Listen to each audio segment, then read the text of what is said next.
ನನ್ನದೊಂದು ಪುಟ್ಟ ಕನಸು, ನಮ್ಮ ಮಣ್ಣಿನ ಕಲೆಯನ್ನ ಇಡೀ ಪ್ರಪಂಚಕ್ಕೆ ಹೇಳಬೇಕು ಅಂತ. ಯಕ್ಷಗಾನ ಇದು ನಮ್ಮ ಕರ್ನಾಟಕದ ಕರಾವಳಿ ಮತ್ತು ಮಲೆನಾಡಿನ ಹೆಮ್ಮೆಯ ಕಲೆ. ಯಕ್ಷಗಾನದಲ್ಲಿ ಮುಖ್ಯವಾಗಿ ಇರೋದು ಎರಡು ಶೈಲಿಗಳು, ತೆಂಕು ಮತ್ತು ಬಡಗು. ದಕ್ಷಿಣ ಕನ್ನಡ, ಕಾಸರಗೋಡು ಪ್ರದೇಶಗಳಲ್ಲಿ ಹುಟ್ಟಿ ಬೆಳೆದ ಶೈಲಿಯೇ ತೆಂಕು. ಉತ್ತರ ಕನ್ನಡ, ಉಡುಪಿ, ಶಿವಮೊಗ್ಗ ಭಾಗಗಳಲ್ಲಿ ಶಕ್ತಿಯಾಗಿ ಬೆಳೆದ ಶೈಲಿಯೇ ಬಡಗು. ಹಿಮ್ಮೇಳದಲ್ಲಿ ಅಂದರೆ ಭಾಗವತರು, ಚಂಡೇವಾದಕರು ಮತ್ತು ಮದ್ದಲೆಗಾರರು.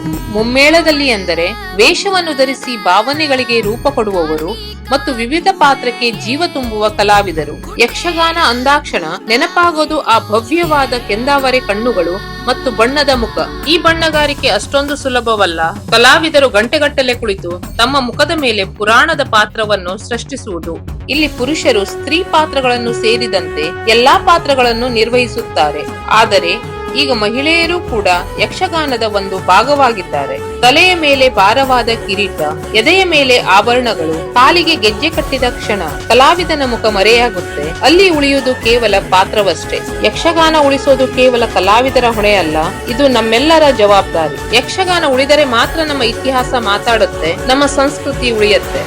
ಯಕ್ಷಗಾನಂ ಗೆಲ್ಗೆ, ಯಕ್ಷಗಾನಂ ಬಾಳ್ಗೆ.